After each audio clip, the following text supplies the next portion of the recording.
बेंगलुरु के गुलिस्तान शादी महल में कर्नाटक स्टेट हज ऑर्गेनाइजर्स एसोसिएशन की जनरल बॉडी मीटिंग मुनअक़द हुई। एसोसिएशन के ओहदेदारान अरकान ने कसीर तादाद में शिरकत की। मेहमानाने खुसूसी के तौर पर कर्नाटक रियासती हज कमेटी के चेयरमैन जुल्फिकार अहमद खान उर्फ टीपू और स्पेशल ऑफिसर सिद्दीक पाशा ने शिरकत की। इस मौके पर प्राइवेट हज टूर ऑपरेटर्स के मसाइल और मुतालिबात पर गुफ्तगू हुई। एसोसिएशन के चेयरमैन इकबाल अहमद सिद्दीकी, प्रेसिडेंट शौकत अली सुल्तान ने चंद मुतालिबात हज कमेटी के चेयरमैन के सामने पेश किए। खास तौर पर हज कमेटी की जानिब से होने वाले तरबियती प्रोग्राम, टीकाकारी प्रोग्राम और हेल्थ कैंप में प्राइवेट कोटे के तहत जाने वाले आज़मीन को भी शामिल करने की दरख्वास्त की। हज कमेटी के चेयरमैन जुल्फिकार अहमद खान टीपू ने एसोसिएशन के इस मुतालिबे को पूरा करने का भरोसा देते हुए कहा कि वो हज टूर ऑपरेटर्स के मसाइल को हुकूमत के सामने पेश करेंगे। जनूबी हिंद न्यूज रिपोर्ट। आज कर्नाटका स्टेट हज ऑर्गेनाइजेशंस की एनुअल मीटिंग थी, जिसके अंदर इनके जितने भी मेंबर्स थे पूरे, मैं इनसे मालूम हुआ कि आज उनका इलेक्शन होने जा रहा है, जिसके अंदर इनका प्रेसिडेंट और हमारे शौकत भी जो 28 ईयर से सब फाउंडर मेंबर्स हैं, शौकत भी प्रेसिडेंट है, हमारे इकबाल अहमद सिद्दीकी साहब चेयरमैन हैं और हमारे वाइस चेयरमैन मकबूल साहब हैं, हमारे शफी साहब सेक्रेटरी, जनरल सेक्रेटरी शफी साहब हैं और ट्रेजरर फ़हीम साहब हैं। ये अल्हम्दुलिल्लाह इन लोगों की हुज्जाज इकराम के ताल्लुक से बहुत ज़माने अरसे से ये लोग खिदमत करते आ रहे हैं और ये एसोसिएशन बहुत अच्छा काम करती आ रही है और एसोसिएशन पूरे इंडिया के अंदर बहुत एक्टिव रही है। जो भी नए पॉलिसीज़ बनाते हैं इंडियन गवर्नमेंट उसके साथ में चल के, और जो भी जो नए टूर ऑपरेटर्स हैं उनके लिए भी ये हेल्प करते हुए उनको आगे बढ़ाने के लिए बहुत अच्छा काम करते हैं। इनकी तादाद भी अभी बहुत बड़ी है और मैं इनको मुबारकबादी देते हुए आज जो इनका एनुअल मीटिंग में जो नए प्रेसिडेंट हो रहे हैं, मेरी तो ख्वाहिश है फिर शौकत भाई प्रेसिडेंट चुने, क्योंकि बहुत अच्छा खिदमत करते हैं, क्योंकि बहुत तजुर्बा रखते हैं ये हुज्जाज इकराम के ताल्लुक से। और हमारे लीडर भी जमीर अहमद खान साहब और हमारे हज मिनिस्टर्स भी इनका बहुत ज़माने से इनका सपोर्ट करते आ रहे हैं। बिलखुसूस हमारे ज़मीर साहब जितने भी ये टूर ऑपरेटर्स हैं इनके साथ बहुत अच्छा इनका साथ देते आ रहे हैं और हर मौके पे जब कभी भी टूर ऑपरेटर्स का जो भी प्रॉब्लम आया ज़मीर साहब इनका हल करके हैं। तो मैं इन तमाम को मुबारकबादी देते हुए हमारी गवर्नमेंट की तरफ से, स्टेट हज कमेटी की तरफ से इनकी जो भी इनके लिए ताउन चाहिए, जैसा ये इंजेक्शंस का बोले और ट्रेनिंग प्रोग्राम्स का बोले, हम लोग पिछले मरतबा जब मैं चेयरमैन हुआ था, मैं इनकी मीटिंग हज कमेटी में कंडक्ट किए थे नए पॉलिसीज़ बनाने के ताल्लुक से और स्ट्रीमलाइन करने के लिए।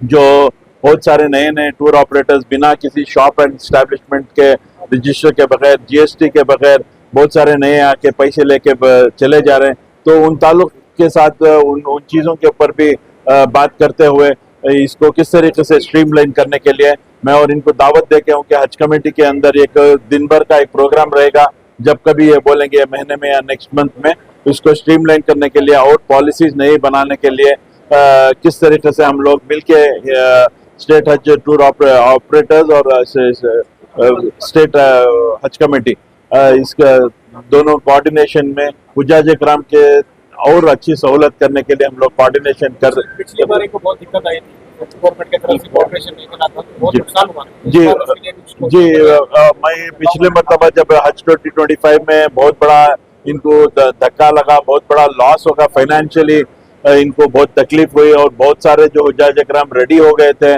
लेकिन उनको ये लेके नहीं गया क्योंकि इनको सिर्फ 20% दिया गया था और 80% हज कमेटी को भी आके अप्लाई किया, बिकॉज हम लोग भी कुछ मदद नहीं कर सके। बट मैं मिनिस्टर के जो किरण रिजिजू साहब हैं उनको भी मैं इसके ताल्लुक से बात किया था, लेकिन वो भी कुछ हेल्प नहीं कर सके।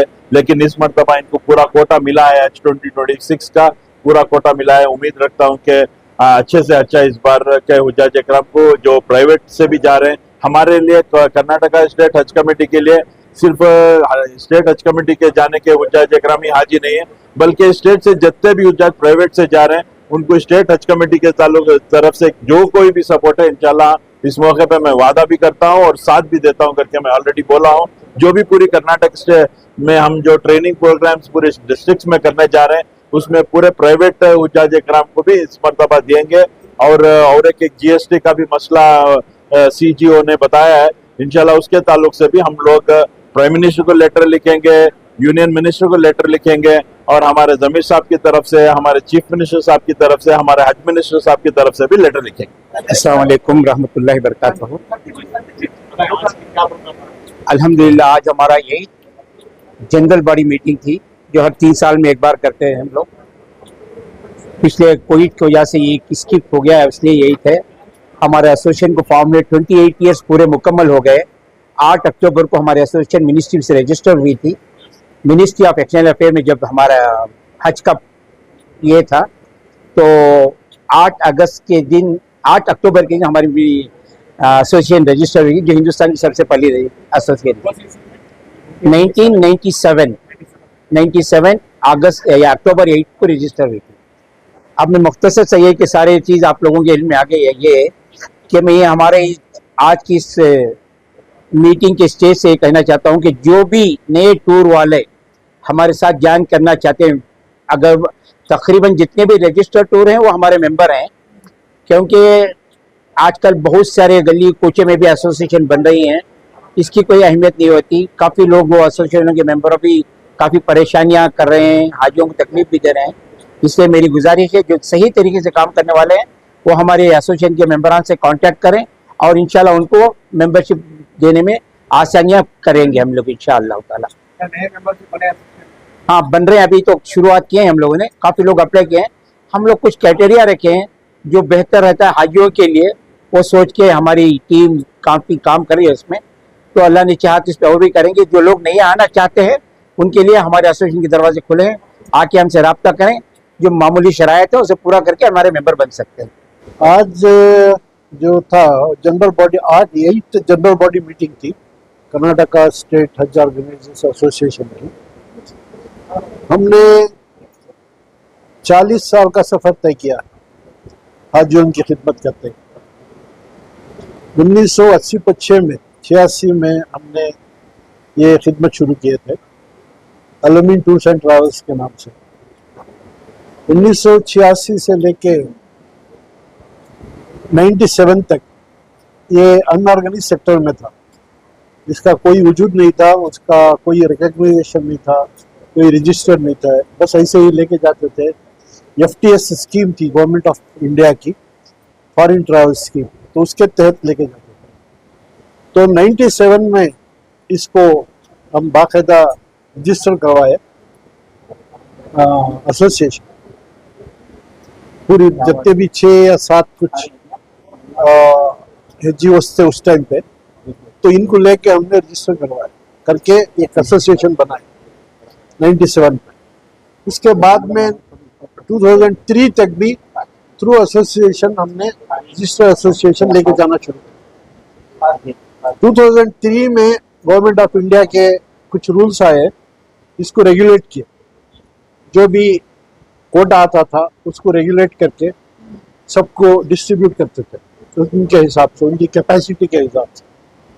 तो वही सिलसिला चल के आ रहा था 2016 तक, और ये government of India ministry of external affairs के अंडर में आता था। 2016 में इसको चेंज करके मिनिस्ट्री ऑफ माइनॉरिटी अफेयर्स को ट्रांसफर किया। तो मिनिस्ट्री ऑफ माइनॉरिटी अफेयर्स में लास्ट ईयर तक भी, अब तक भी उसी में है। और हर साल एक एक चैलेंजेस आते ही रहते हैं, लेकिन पिछले साल जो 2025 में आया चैलेंजेस, वो बहुत ही खराब साल गया हज टूर ऑर्गेनाइजर्स के लिए और हुज्जाज के लिए भी, क्योंकि अपना कोटा जो था ओरिजिनल कोटा जिसपे साइन करके आए थे government of India, bilateral agreement Saudi government के साथ साइन हुआ था, होने के बावजूद हमको कटौती कर दी। और इसकी वजूहत क्या है अब तक सही हम खुद जान नहीं सके। हम ये समझते हैं कि इसका जो रिप्रेजेंटेशन है जो सऊदी गवर्नमेंट को करना था वो सही तरीके से हो नहीं सका, क्योंकि जो भी रिप्रेजेंटेशन होता है सऊदी गवर्नमेंट को, वो गवर्नमेंट ऑफ इंडिया की तरफ से एम्बेसडर जाके करना है। वो एम्बेसडर जो है एक्सटर्नल अफेयर्स मिनिस्ट्री के अंडर में आता है और ये माइनॉरिटी अफेयर्स है। इनका माइनॉरिटी अफेयर्स और सऊदी गवर्नमेंट का उतना तालमेल नहीं होता जितना कि मिनिस्ट्री ऑफ एक्सटर्नल अफेयर्स का होता। तो हम सोचते हैं ये वजह है कि बड़ा सही तरीके से इसको रिप्रेजेंट नहीं किया गया और हम सबको सफ़र करना पड़ा। तो आपका डिमांड क्या है कि आप वापस इसे एक्सटर्नल अफेयर्स? हाँ, हम यही सोचते हैं कि अगर ये वापस एक्सटर्नल अफेयर्स में आ जाए तो ज़्यादा हज डिवीज़न और एक्सटर्नल अफेयर्स को ट्रांसफ़र हो जाएगा तो सबके लिए बहुत अच्छा है, हाजियों के लिए भी, हजियों के लिए भी, और कम्युनिकेशन गैप नहीं रहेगा जो पिछले साल था। हम वो फील किए there is a communication gap between the ministry of external affair, ministry of minority affairs and Saudi government. तो इंशाल्लाह हम भी लिखे हैं, प्राइम मिनिस्टर को भी लिखे हैं हम लेटर के इस तरह से हुआ है। हमको अगर मिनिस्ट्री ऑफ एक्सटर्नल अफेयर्स में अगर हज डिवीजन आ जाए तो बहुत सहूलत हो जाए। कोशिश कर रहे हैं इंशाल्लाह। आज की मीटिंग में आप क्या मीटिंग में ये जो हज कमेटी के चेयरमैन जनाब जुल्फिकार टीपू साहब है, तो उन्होंने एक सुझाव दिया है कि हम सब मिलके बैठ के जो भी इलीगल उम्रा टूर ऑपरेटर्स जो हज की बुकिंग भी कर लेते हैं, उम्रा की भी कर लेते हैं, उनके लिए कुछ रूल्स एंड रेगुलेशंस किस तरह से उनको रेगुलेट कर सकते हैं, बैठ के खुद हम जांच करें उसकी और उसको कुछ रूल्स एंड रेगुलेशन बनाएं, उसको आगे भेज के अप्रूवल कराएं उसका। अगर उसके अंदर अगर रेगुलेशन के अंदर ये आ जाए तो काफ़ी हद तक इसको हम कंट्रोल कर सकते हैं। तो इंशाल्लाह इस पे हम वर्क करेंगे, हम सब मिलके बैठेंगे, पूरी टीम अपनी मिलके उनके साथ बैठ के हम कोशिश करेंगे कि ये प्रॉब्लम, क्योंकि बहुत लोग धोखा खा रहे हैं इससे, तो हम सोचते हैं कि इसको जल्द से जल्द इसको ख़त्म किया जाए। प्राइवेट टूर ऑपरेटर का हज कमेटी का भी तालमेल होना चाहिए। तो आज डिमांड किया गया हज कमेटी के चेयरमैन से, तो उन्होंने क्या रजामंदी जाहिर किया? हाँ बिल्कुल, जो भी कैंप होता है उनका, उसके अंदर इंजेक्शंस के टाइम पे कई चीज़ें, कई एरियाज हैं जहाँ पे वो भी हाजी है ये भी हाजी है, दोनों का कोऑर्डिनेशन होना बहुत ज़रूरी है। अगर हो जाए तो बहुत सहूलत हो जाएगी। तो इस पे वो रजामंदी जाहिर किए हैं, तो देखेंगे आगे चल के क्या कैसे जिस तरह से। अस्सलाम वालेकुम रहमतुल्लाहि व बरकातुहू। अल्हम्दुलिल्लाह, आज जो हमारी एसोसिएशन कर्नाटका स्टेट हज ऑर्गेनाइजर्स एसोसिएशन की 8वीं जनरल बॉडी मीटिंग थी और इसमें हम लोग हमारे तमाम अहबाब मेंबरान और दूसरे रियासत के एसोसिएशन के नुमाइंदे जैसे केरला एसोसिएशन और आंध्रा तेलंगाना का तमाम एसोसिएशन और सम लीड एनजीओज जो गवर्नमेंट ऑफ इंडिया से जिनको जो है लीड की क्वालिफिकेशन मिली है, वो अहबाब भी हमारे साथ थे। और खुसूसियत से हमारे कर्नाटका स्टेट हज कमेटी के चेयरमैन जनाब जुल्फ़िकार अली साहब टिप्पू साहब जो वो भी हाजिर थे और हमारे तमाम अरकान मैनेजमेंट कमेटी और ऑफिस बेरर्स तमाम हमारे साथ थे। हमें बहुत खुशी हुई कि आज का जो इजलास था काफ़ी कामयाब रहा और हमारे लिए ख़ास हाजियों के सर्विस के सिलसिले में और उम्रा के ज़ायरीन के सर्विस के सिलसिले में काफ़ी पॉइंट्स के ऊपर बातचीत हुई, जिसमें जो है हमारे तमाम मेंबरान ने भी अल्हम्दुलिल्लाह अहद किया है कि आगे अल्लाह ताला की तरफ से जो इनको एक खिदमत करने का मौका दिया गया है इसको हम बरकरार रखेंगे। और हमारे पास अल्हम्दुलिल्लाह अभी नया जनरेशन भी हमारे सामने आया है, जो हमारे सीनियर्स थे उनके माशाल्लाह घर के अहबाब, उनके बच्चे वगैरह सब आज हमारी इन हाजियों की खिदमत में साथ देने के लिए, ताउन करने के लिए वो भी अल्हम्दुलिल्लाह आगे बढ़ चढ़ कर हिस्सा ले रहे हैं। तो इंशाल्लाह हमारे मेंबरान की तरफ से हम उम्मीद रखते हैं कि हाजियों की खिदमत में और बेहतरी होगी और इजाफा होगा। इसी के साथ सऊदी हुकूमत की तरफ से भी जो है आज मक्का और मदीने में नए इमारतें, नए सहूलियात और मीना में भी नए जदीद बिल्डिंगें, वहाँ पर टावर्स भी तामीर हुए जहाँ पर हाजियों को खीमों के अलावा टावर्स में भी रिहाइश का निज़ाम हो रहा है, जहाँ पर जो है जिसके बारे में काफ़ी चर्चा यानी एडवर्टाइजमेंट यूट्यूब के ज़रिए से भी सऊदी हुकूमत कर रही है। और इसी के सिलसिले में सऊदी हुकूमत हाजियों की सही खिदमत और अच्छी खिदमत के लिए, इम्प्रूव खिदमत के लिए SPC बोलकर एक special provide special service provide बोल के एक ऑर्गेनाइजेशन को ऑथराइज किया है, जिसके मातहत जो है हम हजियों जो इंडिया से जा रहे हैं बल्कि तमाम मुल्कों से जो प्राइवेट हज कमेटी तमाम जो है उन कंपनियों के ज़ेरे निगरानी अल्हम्दुलिल्लाह हम हाजियों की खिदमत करेंगे। मीना में तमाम खिदमत और मीना के इंतजाम तमाम हुकूमत सऊदी अरब की तरफ से बहुत ही उम्दा, बहुत ही आला पैमाने पर हो रही है, अच्छे मैार पर हो रही है। और इसी सिलसिले में अब हाजियों को जो खिदमत होंगी अल्हम्दुलिल्लाह क्वालिटी होगी तो क्वांटिटी और प्लस प्राइस भी बढ़ता है।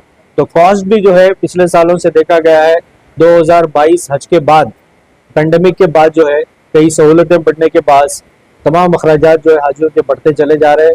और इस बार अल्हम्दुलिल्लाह जो पिछले साल जो हुआ 80% कोटा कट हुआ था वो अभी बरकरार होकर 2026 के लिए हुकूमत सऊदी अरब और इंडिया के जो माइनॉरिटी अफेयर मिनिस्ट्री की तरफ से तमाम हजियों को उनका अपना जो है 100% कोटा मिल चुका है। और हमारे पास इस बार सारे इंडिया में नए हजियों जिनको पहली बार कोटा मिला है 84 है, जिनको भी अल्हम्दुलिल्लाह इस बार कोटे में हिस्सा मिला है। तो इस बार तमाम मिलके हाजियों की खिदमत के लिए जुड़े हैं और दुआ करते हैं अल्लाह से कि जो है हमें सही और अच्छी खिदमत करने का मौका मिले। और हम आपके ज़रिए से हमारी हुकूमत और हमारे हज कमेटी कर्नाटका ख़ास करके जो हमारे वज़ीर जनाब ज़मीर अहमद साहब और वज़ीर है जनाब खान साहब को तमाम से रहीम खान साहब से हम गुजारिश करते हैं, रिक्वेस्ट करते हैं कि हाजी जो है हज कमेटी के अलावा प्राइवेट हाजी जो जाते हैं ये भी जो है अल्हम्दुलिल्लाह अल्लाह के मेहमान हैं। और आप हज कमेटी के हाजियों के अलावा इनकी भी आपके खिदमत और इनकी भी जिम्मेदारी आप पर लागू है जिस तरह हम पर लागू होती है। तो जो खिदमत हुकूमत की तरफ से मिलती है, खास करके वैक्सीनेशन का मामला हो, हज के जो कैंप ओरिएंटेशन जो ट्रेनिंग होती है, अल्हम्दुलिल्लाह हम भी एहतमाम करते हैं कि हाजियों को हम हज को जाने से पहले अपनी तमाम जो इंडिविजुअल ग्रुप है वो अपनी तरफ से ओरिएंटेशन का प्रोग्राम रखते हैं और हमारी एसोसिएशन की तरफ से सब मिलकर जो है प्रोग्राम रखते हैं जिसमें हाजियों को हज के अरकान के बारे में, हज के मराहिल के बारे में और वहाँ पर जो मीना, अरफात, मक्का, मदीना तमाम जो मराहिल में हज के जो ज़रूरी अदायगी और उसके जो अरकान है उसमें जो हाजियों की हम रहबरी करते हैं। और वैसे अल्हम्दुलिल्लाह 24 घंटे जो भी हज जाता है वो या उसका नुमाइंदा हाजियों के साथ खिदमत शाना बशाना करते हैं। तो हमारी गुजारिश है हमारे स्टेट हज कमेटी के ज़िम्मेदारान से और हुकूमत के ज़िम्मेदारान से हमारे हाजियों के लिए भी जो सहूलियात हज कमेटी के हाजियों को मिलती हैं, जैसे कैंप में इनको भी शामिल होने का मौका दिया जाए। और वैक्सीनेशन कैंप इस बार अभी 2026 के लिए सऊदी हुकूमत से नया हेल्थ का जो है से रेगुलेशन आया है जिसमें तमाम को जो है अपना अपना हेल्थ कंडीशंस चेकअप के बाद नुसुक ऐप पर इसको अपलोड करना है। तो ये नया निज़ाम है जिसमें हम लोगों को भी आगे देखना पड़ेगा कि क्या है। इसके लिए हम गुजारिश करते हैं हमारे स्टेट हज कमेटी के ज़िम्मेदारान से ये जो होगा इसमें हमें ताउन करें हमारे हाजियों को भी इस खिदमत का फ़ायदा उठाने के लिए, ताकि जो हम भी जो है जो सऊदी हुकूमत से तयशुदा जो सिस्टम है उस सिस्टम पर हम भी कायम रहे और अल्हम्दुलिल्लाह हाजी की सही खिदमत करते रहे। और ख़ास करके हमारे रियासत में बल्कि सारे इंडिया में जो नए नए टूर अभी देखा गया है कि तकरीबन हर दिन आपको बॉम्बे में, अहमदाबाद में, दिल्ली में कहीं ना कहीं और मक्के से भी मदीने से भी हमको डिटेल्स आते हैं, वीडियोस आते हैं कि कई जो उम्रा के कम कीमत पे लेके जाके हाजियों को वहाँ छोड़ देते हैं और यहीं से उनका जो है गलत काम करने वाले बहुत आ गए हैं। तो हाजियों से गुजारिश है आप जैसे भी जाए, जिसके साथ भी जाए, आप उसके बारे में उसका बैकग्राउंड, उसकी कंडीशंस चेक करें, उसका रेपुटेशन चेक करें, तब जाके वो हाजी जो है उनके साथ अपना मामला तय करें, वरना जो है परेशानी होगी। जो हम चाहते हैं कि हुकूमत इसके बारे में मदद फरमाए। शुक्रिया।